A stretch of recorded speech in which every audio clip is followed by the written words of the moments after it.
Hi everyone, আমি সুচন্দ্রা। আমার নতুন একটা ব্লগে তোমাদেরকে অনেক স্বাগত। আজ হলো বৃহস্পতিবার। পুরো ব্লগটা দেখো, আশা করি তোমাদের ভালোই লাগবে। তো সকালবেলায় প্রত্যেক দিন যেমন হয়, ঘুম থেকে উঠে আমি একটু কাজবাজ এগিয়ে নিয়েছি। তারপরে চিনিরানি উঠেছে ওই 8:10-15 নাগাদ। খাইয়ে দাইয়ে এখন বাজে 9টা বাজতে 10 মিনিট বাকি। ও এখনই যাবে সন্দীপের সাথে স্কুলে। তো সন্দীপ জাস্ট রেডি হচ্ছে আর ওকে নিয়ে যাবে বলে। আর আমার একটা গাছে অনেক দিন আগে ব্লগে দেখিয়েছিলাম তোমাদের যে 2টো টমেটো হয়েছে। তো যে জবের থেকে পেকেছে না, তবে থেকে চিনি ওই টমেটোগুলো ছেঁড়ার জন্য। আর ও তো টমেটোকে এখন টুমটাম বলে, মাম্মা টুমটাম টুমটাম বলেই যাচ্ছে। তো কালকে রেডি হওয়ার পরে ওকে নিয়ে গেছিলাম। ও গাছ থেকে একটা ছিঁড়েছে আর একটা সন্দীপ ছিঁড়ে ওকে হাতে দিয়ে দিয়েছে। আর আগের দিন ফুলকপি আলু ভাজা খাওয়ার পরে না অর্ধেকটা ফুলকপি রয়ে গেছিলো। আর এখন আমাদের ঘরে ফুলকপি আসলে সন্দীপের ওইটা ম্যান্ডেটরি খাবার হয়ে গেছে, সেই আমার ভাইরাল ফুলকপির ভর্তা। তো ওইটাই আর কি সিদ্ধ টিদ্ধ করে পেঁয়াজ টেয়াজ সব কেটে রেডি করে রেখেছি। আর আজকে ডালটা কুকারে সিদ্ধ করিনি, সজনে ডাঁটাটা একদম গলে যাবে বলে একটুখানি চাবিয়ে খাবো। তো ওই জন্য না মানে বাটিতে করেই সিদ্ধ করে নিয়ে তারপরে ফোড়ন দিলাম। আর এই লোহার কড়াইতে আজকে তো খুব বেশি রান্না নেই, তাই লোহার কড়াইটাই বের করেছি, এটাতেই ভর্তাটা করে নিচ্ছে। আর এর আগে ডালটা এটাতেই ফোড়ন দিয়ে নিয়েছি, সিদ্ধ করেছিলাম বাটিতে, তারপরে ফোড়ন দেওয়ার জন্য এটা করে নিয়েছি। এবার এই লোহার কড়াইটা দেখে আবার আমার অনেকের মনে কোশ্চেন জাগতে পারে কি এই লোহার কড়াইটা কি অপরিষ্কার। বিশ্বাস করো, একদম অপরিষ্কার না। যারা আমার প্রথম দিক থেকে ব্লগ দেখছে তারা হয়তো জানবে এইটা লোহার, একদম যে লোহার পাতি কড়াইগুলো হয় না ওরকম। যেমন দেখবে দোকানে চাইনিজ যখন বানায় যেই কড়াইগুলোতে না, সেম কড়াই, এটা খালি ছোটো সাইজের। এটার মধ্যে কোনো কোট করা নেই, কাস্ট করা নেই, কিচ্ছু করা নেই। তো ওই আর কি একটুখানি মেজে তেল দিয়ে রেখে দিতে হয়, তা নাহলে রাস্ট হয়ে যায়। তো ফুলকপি তো সিদ্ধ করাই ছিল, বাকি তো পেঁয়াজ টেয়াজ সব আগেই কেটে রেখেছিলাম। ভর্তা বানানো হয়ে গেছে অলরেডি, সন্দীপ চিনিকে দিতে চলে গেছে। তো সন্দীপ দিয়ে আস্তে আস্তে আমার এদিকে ডালে ফোড়ন আর ফুলকপির ভর্তা বানানোও হয়ে গেছে। মানে ও দিয়ে এসে তারপরে একটুখানি ফ্রেশ ট্রেশ হয়েছে। আর এই যে পোহাটা দেখছো না, বললাম ও আজকে অফিস নিয়ে যেত এটা, বাট তারপরে তো কালকে রাত্রি এসে বললো যে অফিস যাবে না, 3 দিন গেছে আর বাকি 2 দিন বাড়ি থেকে বসেই কাজ করবে। তাই পোহাটাও গরম করে নিলাম, দুজনের জন্য একটু কফিও বানিয়ে নিলাম। নিয়ে আমি আর সন্দীপ এখন খাবো ব্রেকফাস্ট। আর রান্না তো হয়েই গেছে, তো তারপরে পরিষ্কার টরিষ্কার ধীরে সুস্থে করব। রান্না হয়ে গেলে দেখবে মনে হয় একটা বড়ো কাজ হয়ে গেল। তারপরে না ইচ্ছা করেই ভ্লগ করিনি, কারণ প্রত্যেক দিন একই রকম টাইপের থাকে। তো বিকালে একটু বেরোবো ভাবলাম, তখনই ভ্লগ করব। তো চিনি স্কুল থেকে আসলো, ফল খেলো, দেন একটুখানি খেলাধুলা করে স্নান টান করে ভাত খেয়ে গিয়ে এখন গেছে শুতে। তো তারপরে আমরাও বিশ্রাম টিশ্রাম নিচ্ছিলাম। দেন সন্ধেবেলায় চিনি ঘুম থেকে উঠলো, আমরাও বললাম যে একটু শুয়েছিলাম। আর আজকে তো সন্দীপের ছুটি আছে, তো সেক্ষেত্রে ভাবলাম যে বিকালবেলা একটু বেরোবো। আর বাজারও শেষ হয়ে গেছে, তো বাজারও করতে যেতে হবে। তো চিনিকে উঠিয়ে না একটুখানি, আজকে যেহেতু সন্ধেবেলাটা বাইরেই থাকবো, তো একবার একটু দুধ সুজি খাইয়ে দিয়েছি। আর কলাও শেষ হয়ে গেছিলো, তো বিকালবেলা ওকে আর কলাটাও দিতে পারিনি। তো ভাবলাম যে ঠিক আছে দুধ সুজি খেয়ে নিই, তাহলে পেটটাও ভরা থাকবে আর একবারে ডিনার করে নেবে, অসুবিধা হবে না। তো চিনিকে রেডি টেডি করিয়ে দিয়েছি, করে তো এখন আর ঘরে থাকবে না, বাইরে যাবে। কিন্তু কি হয়েছে বলো তো, সন্দীপের একটা অফিসের কল এসছে, তো ও ফোনে কথা বলছে। আর চিনি সমানে আমাকে বগর বগর করেই যাচ্ছে, মা বাইরে, মা গাড়ি, মা গাড়ি, মা বাইরে। মানে কেন, ও নিজে লাস্টে আমাকে বাইও বলে দিচ্ছে, কেন আমি বেরোচ্ছি না, ওর কোশ্চেন হচ্ছে সেটাই। তো আমি বললাম দাঁড়াও, পাপা কথা বলে নিক, তারপরে আসছি।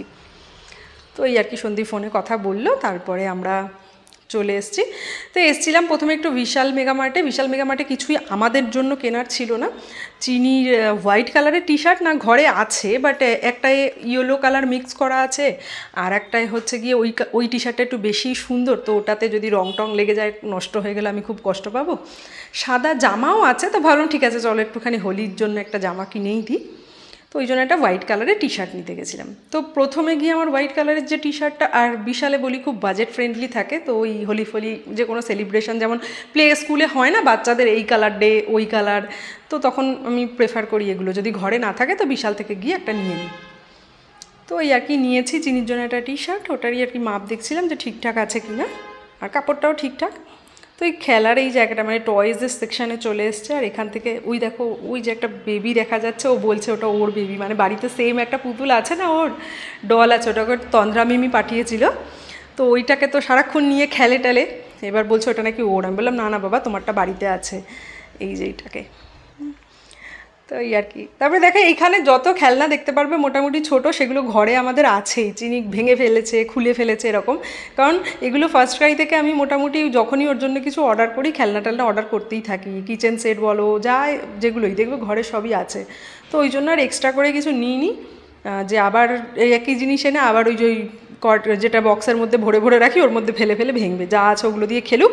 আবার এইগুলোকে যখন চেঞ্জ করব তখন আবার নতুন খেলনা কিনে দেবো। আর এখন খেলনার থেকে বেশি না ওকে আমি মানে অ্যাক্টিভিটিসের যেগুলো হয়, যেমন এই দেখবে একটা পাজেল বোর্ড কিনে দিয়েছি যেখানে ABCD 1 2 লেটারগুলো দেয়। তারপরে পয়লা বৈশাখের সময় আবার 2টো কিনে দেবো। তো ওই যেগুলো ফ্রুটস ভেজিটেবলসের পাজেল হয় ওগুলো কিনে দেবো। তো ওই কারণেই আর কি বেশি এখন অন্যরকম টয়েস দিও না, অ্যাক্টিভিটিসের যেগুলো আছে মানে কিছু শিখতে পারবে সেই রকম টাইপেরই দিই, কারণ এখন বড় হচ্ছে তো খেলার মাধ্যমে শিখতে পারবে আর ওর ভালোও লাগবে, প্লাস এনগেজ রাখা যায়, এটা হচ্ছে একটা বড় ব্যাপার। তো চিনির জন্য না ওই মানে হাওয়াই স্যান্ডেল যেমন হয় না ওরকম টাইপের জুতো দেখছিলাম, কিন্তু বিশালে কী প্রবলেমটা হলো বলো তো, যেগুলো 3 to 4 ইয়ার্স লেখা আছে না সেগুলো চিনির পায়ে না একদম টাইটাই হচ্ছে, পিছনের বেল্টটা আটকানো যাচ্ছে না। এবার বেশি টাইট হলে বাচ্চা মানুষ হাঁটতে কষ্ট হবে, ফোসকা টোসকা পড়বে। আবার যেটা 5 to 6 ইয়ার্সের সেটা যদি তুমি নিচ্ছ না তাহলে আবার বেশি বড় হয়ে যাচ্ছে, তো ওই জন্য ওই জুতোটা নিই নি। বাট এই হোয়াইট কালারের ক্লগসটা আমার খুব পছন্দ হলো, বাট প্রথমে যতগুলো দেখলাম জানো তো একটারও সাইজ হচ্ছিল না চিনির পায়ে। ফাইনালি চিনি এদিক ওদিকে খেলছিল, আমি একটা খুঁজে বের করেছি। তো এটা স্লাইড একটু পায়ে বড়, কিন্তু পিছনের যে বেল্টটা দেওয়া আছে না ওটা বেশ একটু এগিয়ে দেওয়া আছে, তো ওই কারণে আমি এটা নিয়ে নিয়েছি, ওর পরতে অসুবিধা হচ্ছে না, পায়ে বেশ টাইটই থাকছে। তো সন্দীপ বিল করাচ্ছে, আমি চিনির দিকে একটু খেয়াল রাখছি। আর এই ক্লগস বাচ্চাদের পরতে খুব সুবিধা, দেখবে বর্ষা কাদায় বলো বা নর্মাল সময়ও পাটা ঢাকা থাকে, পায়ের শেপটা ঠিকঠাক থাকবে। তো তারপরে বাজারে চলে গেছে, এর আগের দিন তো রত্নদ্বীপ থেকে করেছিলাম, তো আজকে অনেকটা দেরিও হয়ে গেছিলো, 7:45 বেজে গেছে, তো এখান থেকেই করে নিয়ে চলে এসেছি বাজার। আর ঘরে সব সবজি মোটামুটি শেষ হয়ে গেছিলো, খালি ক্যাপসিকাম আর একটুখানি আলু পেঁয়াজ এ সমস্ত ছিল, তাই মোটামুটি সারা সপ্তাহের বাজার নিয়ে নিলাম। নিয়ে আর দেরি না করে আজকে আর রাস্তায় কোথাও চাটা খেতে দাঁড়াইনি, কারণ বিশালেই অনেকটা সময় চলে গেছিলো ওই জুতোর সাইজ আর টি শার্টের সাইজ ঠিক করতে করতেই। তবে বাড়িতে এসে চিনি ওদের সাথে একটুখানি খেলাধুলা করবে, এখানে নিচে কাউকে দেখলে তো দেখো ও ওদের পিছনে পিছনে দৌড়ে বেড়াবে জানো। তারপরে আমি তো চলে এসেছি, সন্দীপ নিয়ে এসছে, আর তারপরে ঘরে ঢুকে কি কান্না, কেন নিয়ে এসছে। আমি বললাম মামা তুমি তো কিছুক্ষণ খেলেছো, এখন তুমি খাবে। তবে চিকেন আনা হয়েছিল আসার সময়, তো আমি চিকেনটা ধুয়ে রাখলাম। আর একটু স্ট্রবেরি আনা হয়েছিল, এই সিজনের যে স্ট্রবেরিগুলো এর আগে যতদিন আমি দেখেছি আনতে গিয়ে পুরো লাল ছিল না, কি বলো তো ব্যাক সাইডটা না একটুখানি ওই পাতার দিকটা ইয়েলো ইয়েলো টাইপের বা গ্রিন গ্রিন, ওগুলো না খুব টক হয়। এইগুলো খুব বেশি একটা মিষ্টি হয় না, বাট স্টিল পুরো লালগুলো তাও খাওয়া যায়। তো এইগুলো নিয়ে এসছি, এগুলো দেখো পুরো লাল, বেশ সুন্দর কালার। আর ওই এর আগে যতগুলো মানে দেখেছি আনতে গিয়ে সব ওই আধা কাঁচা টাইপের ছিল, ওই জন্য আনিনি। ভাতও বসিয়ে দিয়েছি, ভাতে আমাদের জন্য ভেন্ডি সিদ্ধ দিয়েছি, সবার জন্যই আর কি, আমার চিনি সন্দীপের জন্য। আর এদিকে সন্দীপের আবার একটু কিছু কাজ ছিল, ও ল্যাপটপ নিয়ে বসেছে, খালি গায়ে ছিল বলে আর ক্যামেরাটার দিকে ঘুরাইনি। আর এই যে হচ্ছে চিনি টি শার্টটা কালকে পরে স্কুলে যাবে, সেটার তো ভ্লগ দেবো রাত্রিরে। আর এটা ধুয়ে দিলাম না, যদিও ওয়াশিং মেশিন চালিয়েছিলাম, কিন্তু এর পরে চালিয়েছিলাম তো আমার আর খেয়াল ছিল না যে এটাকে ওয়াশিং মেশিনে দিয়ে দেবো। তো এই ক্লথ ডিসইনফেক্টর যেটা আছে ওটাই স্প্রে করে হ্যাঙ্গারে ঝুলিয়ে রাখলাম। তো ডাল ছিল, আমাদেরও অমলেট করতে হতো, পাঁপড় করতে হতো, আর ভেন্ডি ভাতে তো দিয়েই দিয়েছিলাম। তো চিনির জন্য একটা অমলেট করে নিয়েছি গোলমরিচ আর নুন দিয়ে, ভাত বের করে নিয়েছি। সন্দীপ আমাদের অমলেটটা করবো, আমি চিনিকে এখন খাওয়াতে বসবো। তো ভেন্ডি ভাজা, ঘি, গরম ভাত। আর ও চিনিকে রাত্রিরে খুব বেশি ডাল দিইনি, ওই 1 চামচের ডাল দিয়েছে। আমি এখন চিনিকে বসে পড়েছি খাওয়াতে। আর চিনির খাওয়া হলে আমি ওয়াশিং মেশিনে জামা কাপড় দেবো, তারপরে আমরা খাবো। আর একটা মুভি দেখার প্ল্যান আছে, জানি না কতটা কী করবো, ডিপেন্ড করছে, যদি ঘুম টুম পেয়ে যায় তাহলে আজকে পুরোটা দেখতে পারবো না। তো চিনি ওই সব খাচ্ছে, আবার দেখেছে যে ডিমের নিচে ভেন্ডি আছে, প্রথমে বলছিল খাবে না, তারপরে একটু বেশি ডিম যেই দিয়েছি খেয়ে নিয়েছে। তো ওকে খাইয়ে না আমি আমার ব্রেকফাস্টের ওটস, দই, চিয়া সিডটাও ভিজিয়ে রাখলাম, আর চিনি ড্রাই ফ্রুটস সকালবেলায় লাগবে ওটাও ভিজিয়ে রাখলাম মনে করে, তা নাহলে ভুলে যেতাম। তো ওইটা ভিজিয়ে ফ্রিজে রেখে দিলাম, সকালবেলায় খেয়ে নিতে পারবো আমি। আর আজকে চিয়া সিডটা এর মধ্যেই দিয়ে দিয়েছি, অন্যান্য সময় তো জলে বা ওই পুডিং বানিয়ে খাই, তো আজকে দইয়ের সাথেই দিয়ে দিয়েছি। তারপরে এখানে আমরা বসেছি, ওয়াশিং মেশিন চলছে, সন্দীপ অমলেট করছে, এবার আমি ভ্লগটাও শেষ করবে। আর চিনি দেখো না সাইকেলে ওই পাপা ওকে একটা এক্সট্রা হর্ন লাগিয়ে দিয়েছে না, ওটা বাজাচ্ছে, মিউজিক হচ্ছে, খুব মজা পাচ্ছে। আর আমি জল দিয়েছি, ও এখন এই জলটা শেষ করবে শোয়ার আগে অবধি। তো ভ্লগটা এখানে এই অবধি শেষ করছি। তোমরা সবাই খুব ভালো থেকো, আবার দেখা হবে একটা নতুন ব্লগের সাথে।